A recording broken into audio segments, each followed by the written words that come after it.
Lyca தயாரிப்பில் ஞானவேல் இயக்கத்தில் ரஜினிகாந்த் நடிப்பில் உருவாகியுள்ள திரைப்படம் வேட்டையன். நேற்று நடிகர் ரஜினிகாந்தின் வேட்டையன் திரைப்படத்தின் இசை வெளியீட்டு விழா மேடையில் பேசுகையில், சகுனிகள் நிறைய இருக்கிற இந்த சமூகத்துல யோகியவனாக இருக்கிறது ரொம்ப கஷ்டம். சாணக்கிய தன்மையும் வேண்டும், சாமர்த்தியமும் வேண்டும் என்று பேசியுள்ளார். சினிமாவில் நடிக்க வந்து 50 வருடங்கள் ஆகப் போகிறது. ஒன்றும் தெரியாமல் ரயிலேறி சென்னை வந்து நீங்க கொடுத்த ஆதரவில்தான் நான் இங்கு நிற்கிறேன் என்று ரசிகர்களுக்கு நன்றி தெரிவித்தார். இசை வெளியீட்டு விழாவின் இறுதியில் நடிகர் ரஜினிகாந்த் மேடையில் பேசுகையில், ஒரு படம் வெற்றி கொடுத்தால் அடுத்த படம் வெற்றி கொடுப்பது ரொம்ப கஷ்டம். அதை ஒரு படம் தோல்வி அடைந்தால் அடுத்த படம் வெற்றி கொடுப்பதும் ரொம்ப கஷ்டம். ஒரு சில படங்கள் ஒரு சில நேரத்தில் மேஜிக் செய்யும். அப்படி ஒரு படம்தான் ஜெயிலர் என்றார். நல்ல இயக்குனர்கள் கிடைப்பது கஷ்டமாக இருக்கிறது. நல்ல கதைகளை எடுக்கும் வெற்றிமாறன் போல இயக்குனர்கள் இருக்கிறார்கள். ஆனால் மாஸ் ஹீரோக்களுக்கு ஏற்ப இயக்குனர்கள் அதிகமாக இல்லை. ஒரு மாஸ் ஹீரோ வெற்றியடைய வேண்டும் என்றால் தயாரிப்பு நிறுவனமும் இயக்குனரும் மிகவும் முக்கியம் என்கின்றார். ஜெய்பீம் படம் பார்த்தேன், மிக அருமையாக இருந்தது. ஒரு ஊடகவியலாளர் படம் எடுத்திருக்கிறார் என்பதால் மீண்டும் ஒரு முறை இந்த படத்தை பார்த்தேன். பிறகு வியந்தேன். ஞானவேல் என்னிடம் வந்ததும், நீங்கள் நல்ல ஒரு கருத்துடைய படங்களை எடுக்கிறீர்கள், ஆனால் எனக்கு கோடி கோடியாய் பணம் போட்டு படம் எடுக்கிறார்கள். அந்த கோடி ரூபாய் திரும்பி எடுக்க வேண்டும். மக்கள் வருகிறார்கள், அவர்கள் கொண்டாட வேண்டும் என்பதுதான் எனது நோக்கம் என்றேன். உங்கள் கருத்தோடு கமர்ஷியலாக படத்தை உருவாக்க முடியுமா என கேட்டேன். ஒரு 10 நாட்கள் கொடுங்கள் என கேட்டுச் சென்றார். உடனே அடுத்த 2 நாட்களில் எனக்கு தொடர்பு கொண்டு பேசினார். அப்போது லோகேஷ் நெல்சன் மாதிரி என்னால் படம் எடுக்க முடியாது என்றும், ரசிகர்கள் உங்களை பார்க்கிற வேறொரு கண்ணோட்டத்தை காட்ட வேண்டும் என ஆசைப்படுவதாக கூறினார் இயக்குனர். அவர்கள் மாதிரி மட்டும் படம் வேண்டும் என்றால் நான் அவர்களிடமே போயிருப்பேன். நீங்கள் உங்கள் பாணியில் கதை எழுதி வாருங்கள் என்றேன். லைகா தயாரிப்பு நிறுவனம் என்னுடைய சொந்த தயாரிப்பு நிறுவனம் போல்தான். நான் நடித்தாலே சம்மதம் சொல்லிவிடுவார்கள். ஒவ்வொரு தொழில்நுட்ப கலைஞராக கூறி வந்தார். பிறகு 100% அனிருத் எனக்கு வேண்டும் என இயக்குனர் ஞானவேல் கூறினார். நான் கூறினேன், உங்களுக்கு 100% என்றால் எனக்கு 1000% அனிருத் தான் வேண்டும் என்றேன்.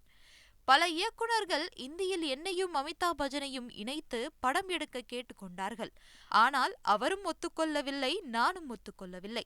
அமிதாப் பச்சனை ஒப்புக்கொள்ள தயாரிப்பாளர் அனுமதியோடு நீங்கள் போய் அவரை முயற்சி செய்யுங்கள் என கூறி ஞானவேலை அனுப்பிவிட்டேன். அடுத்த 2 நாளில் அவர் இந்த படத்தை நடிக்க ஒப்புக்கொண்டார் என்ற செய்தி அறிந்தேன். அமிதாப் பச்சன் இந்த படத்தில் நடிக்க ஒப்புக்கொண்டது மகிழ்ச்சியாக இருந்தது. ஃபகத் ஃபாசிலுக்கு கதையை சொல்லிய பிறகு பணம் கொடுக்கவில்லை என்றாலும் இந்த படத்தில் நான் நடிக்கிறேன் என்று ஓகே சொல்லிக் கொண்டதாக இயக்குனர் கூறியிருந்தார். அனைவரும் ஓகே சொல்லிய பிறகு கதை எழுத இன்னும் 2 மாதம் வேண்டும் என ஞானவேல் கேட்டுக்கொண்டார். உடனே அடுத்ததாக படம் நடிக்க ஒப்புக்கொண்டுள்ளோம், அவர்களிடம் கேட்க வேண்டும் என்று நான் அனுப்பிவிட்டேன்.